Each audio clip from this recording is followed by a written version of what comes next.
So you're thinking about cosplaying Spider-Man, but you're not sure on some of the particulars? We should probably talk about it.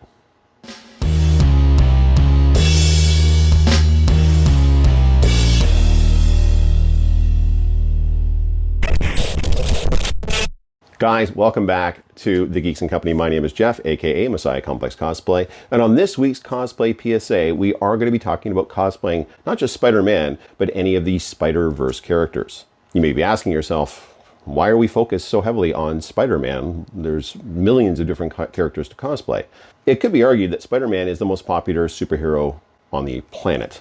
Maybe not the most well-known or well-recognized. You've got your Batmans and your Supermans for that. But as far as popularity goes, as far as beloved goes, it'd be hard to argue for anyone but Spider-Man. As such, it's a really popular cosplay to do as well. I'd be hard-pressed to think of another character that gets cosplayed as much as Spider-Man does. So, when it comes to doing a Spider-Man cosplay, I want to try to help you get the maximum potential out of your Spider-Man suits. This video is something of a sequel to our cosplay PSA video talking about Zentai suits. In this case, we're going to talk a little bit about how to get them and how to wear them. When it comes to getting them, I mentioned in that particular video that you can buy it through a marketplace reseller. You're buying a suit that's already pre-made, the design is already printed on the suit, and they just ship it to you provided they have it in your size. You can't modify the suit in any way, shape, or form, but at least you're getting a suit relatively quickly and relatively cheaply.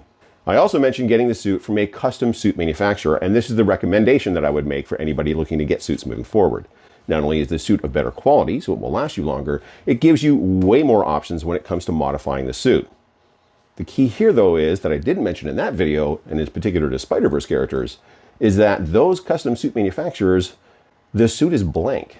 You have to procure a pattern through a digital creator that specializes in making patterns for these particular suits. And when I'm saying pattern, I'm literally talking about whatever version of the character you're doing.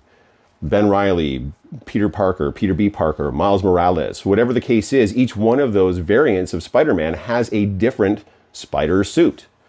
Each one of those suits requires you to have a different pattern for it. Now, some of the sites, the custom sites in particular, will facilitate you buying the pattern from the digital creator themselves. They partnered with some of the digital creators, but they haven't partnered with all of them. And those digital creators don't have every single suit imaginable. Sometimes you may have to dig pretty deep to find a suit if the character you want to do is relatively obscure. Sometimes you may actually have to contact one of the digital creators and have them make you a pattern from scratch based on the character is just so obscure that they don't have any existing patterns for it. Or maybe you're doing a mashup. In my Zentai suit PSA video, the suit that I was wearing in that video is a mashup suit. It's a mashup between Power Rangers and Spider-Man. It's a Spider Rangers. It was a concept that someone else had that we were going to do a big group of, and it just never happened. I still happen to like the suit, so I like to wear it. Regardless, that suit, we had to contact a digital creator and have them make that pattern specifically for that suit. All of these patterns is an additional cost on top of the cost of the suit itself. The key here, though, is once you're buying the pattern, you are buying a digital copy of the pattern itself. You're not buying a license for the pattern that you can only use so many times. So let's just say in the example, you bought a Miles Morales pattern and had a site make a suit for you with that pattern. 2 years from now, the suit gets destroyed or it gets lost or you go through a major body change and you need a new suit. You don't have to re-buy the Miles Morales pattern. You have to find where you stored it digitally and then upload it to the site that custom makes your suits. Or let's say your friend wants to also cosplay Miles Morales and you're not one of those like, don't cosplay what I'm cosplaying. You're one of those people that's like, hey, yes, please cosplay with me. You can just loan them your pattern and they can use that pattern. They don't have to rebuy the pattern that you already have. But anytime you want to do a new version of a new variant or a new Spider-Verse character, you're on the hook to buy a new pattern if you're going the custom suit route. So once you start buying the patterns, if you get into cosplaying Spider-Man or any of the Spider-Verse characters, make sure you're storing them in a safe space. The other thing I want to talk to you guys today about when it comes to wearing the suits is a face shell. What is a face shell? Well, it's a hard plastic shell that sits on your face, hence the name.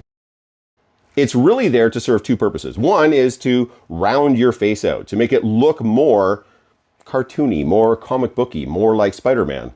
But also, what a lot of people don't realize is the face shell has another benefit to it as well. It keeps the mask, whether your mask is attached to your suit like mine or it's a separate piece that you pull on, it keeps it from resting directly onto your face so that you're not walking around talking like this the whole time with the mask pressed right against you.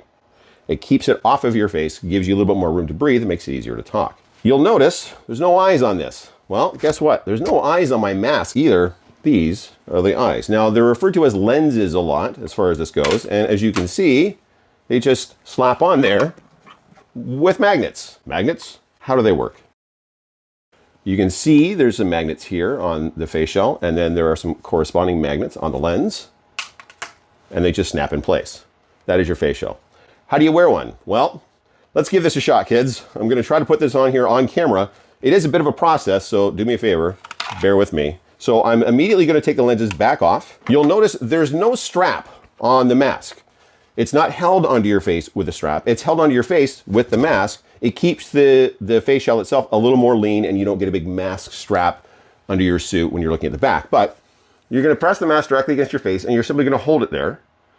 And now for me, because my mask is attached to my suit, it's below, I'm gonna pull the mask up over. If your mask was a separate piece, you would pull it down on top. But in this case, I'm gonna pull it up over. There, done. Let's go scare some kids. This will be great. Yeah, we're not gonna do it like this. So there are eye holes in my mask, but they're up here. So what I need to do in this case is I'm gonna grab onto the material of the mask itself. I'm gonna pull my head down, and then I'm gonna raise my head up, holding on to the mask. When I let go, it should bounce back so that the eye holes on the mask are matched up with the eye holes on the face shell.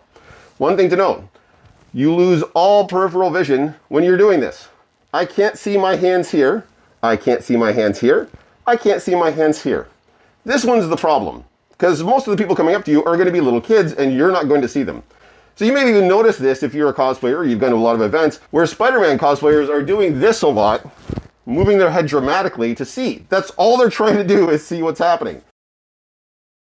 Now, you'll notice too, this may be something you have to fiddle with as you're going through and keep adjusting to make sure the eye holes line up so that you get as much vision, which is this, as you possibly can. Now, we just put on the lenses. And as I said, it's all magnetic, so it just snaps in place. One thing to note, not only are you losing all your peripheral vision, but the lenses are a clear white mesh. So there is some limited vision out of them, but not much. So take some pity on your poor local Spider-Man cosplayer or Spider-Verse character cosplayer, because they can't see shit. There we have it, guys. This is a really important accessory if you're going to be cosplaying Spider-Man a lot. And as I said, there are a bunch of different ones you can get out there that'll help facilitate this look for you. And they do range in price. This one was about 60 bucks American. After shipping and tax and exchange, it was probably about 100 bucks. You can spend $300 or $400 on them. They have files that you can 3D print your own if you have a 3D printer. So you have a lot of different options open for you. But if you're going to cosplay Spider-Man a lot, or any of the Spider-Verse characters, I do recommend it. It does help in a lot of different ways. Guys, that's going to be it for this week. If you have any questions or comments about cosplaying any of the Spider-Verse characters, or if there are other PSA videos that you would like, other PSA topics that you would like us to cover, please go ahead and put it in the comments below. Otherwise, stay geeky, everyone.